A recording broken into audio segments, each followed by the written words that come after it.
في يوم من الأيام في إنسان ربنا اداله ملك ما اداهوش لحد قبله ولا حد بعده. ملك مش بس قوة وجيوش، لكن فهم وحكمة ورحمة. تخيل معايا كده، لو الريح كانت بتسمع كلامك، ولو الطير بيكلمك، ولو الجن كانوا بيشتغلوا بأمرك. القصة دي مش خيال ولا أسطورة، دي حكاية حقيقية ربنا ذكرها في القرآن، حكاية نبي كريم اسمه سيدنا سليمان عليه السلام. وقبل ما نبدأ رحلتنا الطويلة دي، خلينا نصلي على النبي من قلوبنا. اللهم صل وسلم وبارك على سيدنا محمد عليه أفضل الصلاة والسلام. يلا بينا نبدأ.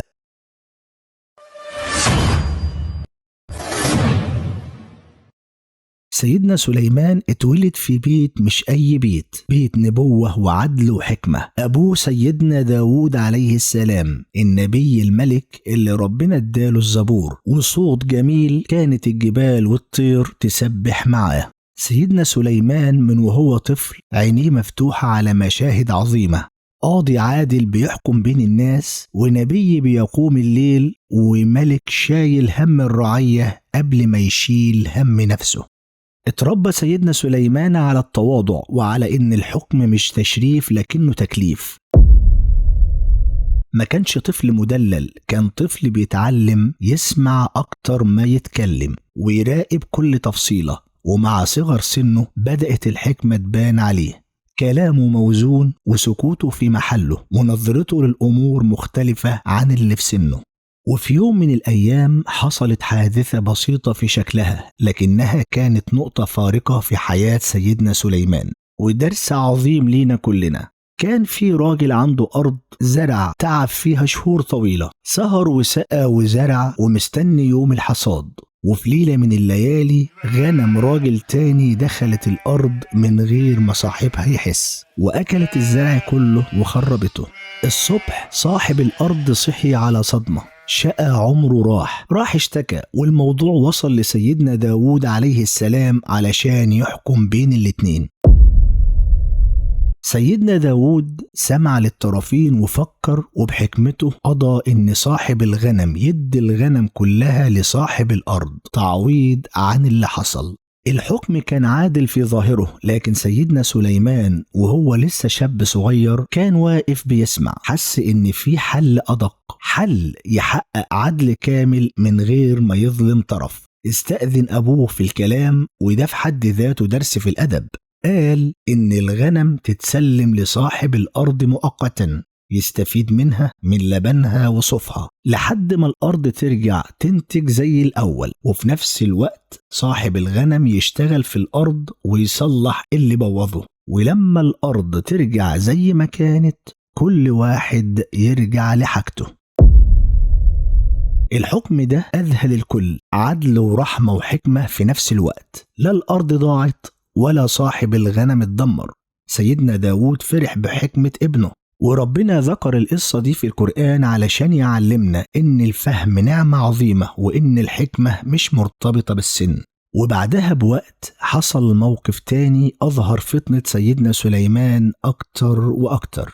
قصة الطفل اللي اتنازعوا عليه 2 ستات جم قدام القاضي، كل واحدة بتقول إن الطفل ابنها، مفيش شهود ومفيش دليل واضح. الموقف كان معقد، وأي حكم مباشر ممكن يظلم واحدة فيهم.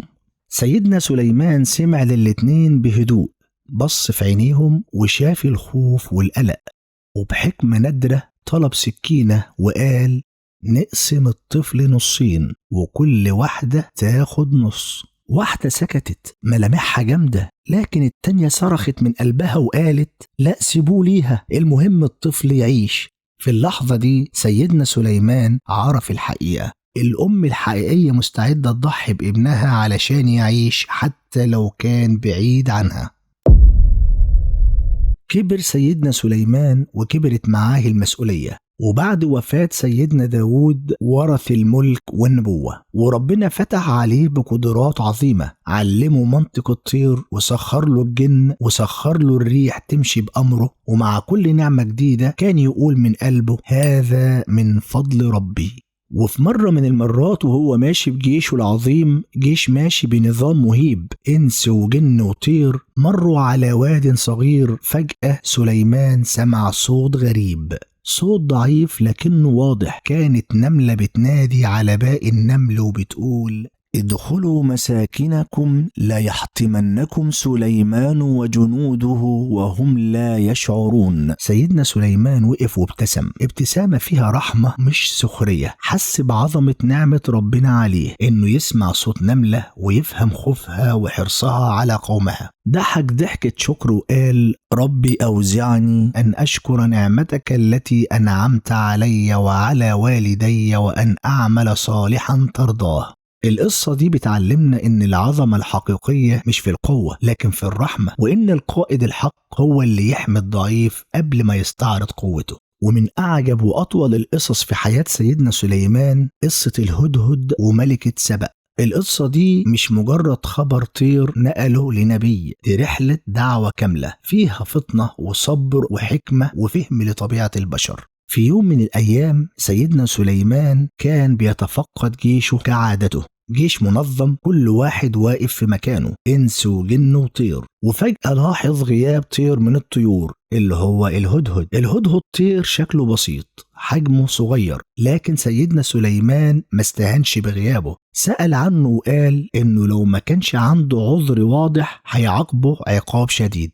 بعد شوية الهدهد رجع. تخيل المشهد، طير صغير واقف قدام نبي وملك عنده سلطان عظيم، لكن الهدهد كان واقف وواثق لأنه كان جاي بخبر مهم. قال لسيدنا سليمان إنه شاف حاجة ما كانش يعرفها قبل كده، شاف قوم في أرض بعيدة اسمها سبأ، أرض فيها خيرات وملك واسع، وتحكمهم امرأة اسمها بلقيس عندها عرش عظيم. الهدهد كمل كلامه وقال إن القوم دول على الرغم من كل اللي عندهم كانوا بيسجدوا للشمس من دون الله، وقال إن الشيطان زين لهم عملهم فبقوا شايفين الباطل حق. الكلام ده لمس قلب سيدنا سليمان لأنه شاف أمة كاملة ضيعة عن طريق التوحيد. سيدنا سليمان بحكمته ما صدقش الكلام على طول ولا كذب الهدهد، قال له هنشوف وهنتأكد، وكتب رسالة قصيرة لكنها عظيمة في معناها. رسالة بتبدأ بسم الله الرحمن الرحيم وبتدعو للتوحيد وبتطلب منهم ييجوا مسلمين. سلم الرسالة للهدهد وقال له يروح يرميها عندهم ويراقب رد فعلهم. الهدهد طار ووصل لقصر بلقيس وألقى الرسالة بطريقة ذكية علشان توصل للملكة من غير ما حد يمنعه.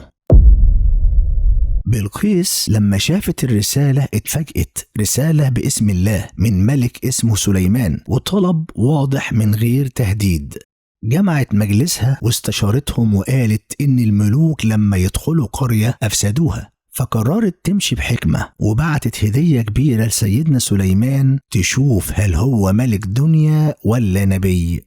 لما الهدية وصلت سيدنا سليمان رفضها، قال بوضوح إن اللي عنده من ربنا خير من كل الهدايا. الرفض ده كان رسالة قوية لبلقيس، الموضوع مش فلوس ولا سلطان. هنا بلقيس قررت إنها تروح بنفسها، وقبل ما توصل سيدنا سليمان أمر بإحضار عرشها، ولما العرش جه قال نغير فيه شوية نشوف هتعرفه ولا لأ. ده كان اختبار للفهم مش استعراض للقوة. لما الملكة وصلت وشافت العرش اتلخبطت، حست إنه هو ومش هو في نفس الوقت، وبعدها دخلت الصرح وافتكرته مية، لكن الحقيقة اتكشفت قدامها. هنا فهمت إن اللي قدامها نبي مؤيد من ربنا مش ملك عادي. في اللحظة دي بلقيس أعلنت إيمانها وقالت من قلبها إني ظلمت نفسي وأسلمت مع سليمان لله رب العالمين. ومن الفتن اللي مر بيها سيدنا سليمان فتنة الخيل. في يوم كان بيتفرج على خيل جميلة قوية، خيل معدة للجهاد، فضل يتأمل جمالها وسرعتها لحد ما الوقت عدى وانشغل عن ذكر ربنا. أول ما فاق لنفسه حزن حزن شديد وحس إن أي حاجة تشغله عن ربه لازم يراجع نفسه فيها. القصة دي بتعلمنا إن حتى الحاجات الحلوة لو شغلتك عن ربنا تتحول فتنة، وإن الرجوع السريع لربنا هو النجاة. أما نهاية حياة سيدنا سليمان فهي من أروع العبر. رغم كل القوة والعظمة والملك جسده كان يمشي في قصره، لكن قلبه دايما مع ربه، شاكر ومتواضع. وفي يوم من الأيام حصل اللي يعلمنا درس كبير. سيدنا سليمان مات، لكن الناس ما حستش إنه مات على طول. جسده فضل واقف والجن ما عرفوش إلا لما انكشف الموقف. مات وهو واقف متكئ على عصاه، والجن فاكرينه عايش. اشتغلوا وهم مش عارفين الحقيقة لحد ما دودة الأرض أكلت العصا ووقع الجسد، ووقتها أيقنوا إنه مات. وده يكشف كذبهم في ادعائهم إنهم بيعلموا الغيب. ساعتها بس عرفوا إن الغيب لله وحده، وإن القوة والملك لا يساووا شيء قدام أمر ربنا. وبكده نكون وصلنا لنهاية رحلتنا من زاوية مختلفة مع عصام الجندي. لو الحكاية عجبتك ولمست قلبك، ما تنساش تصلي على النبي صلى الله عليه وسلم، وتشترك في القناة وتفعل زر الجرس وتعمل لايك وتكتب لنا رأيك في كومنت. ونقول كل حكاية وراها زاوية، وكل زاوية وراها حكاية. وبس كده يا صديقي، سلام.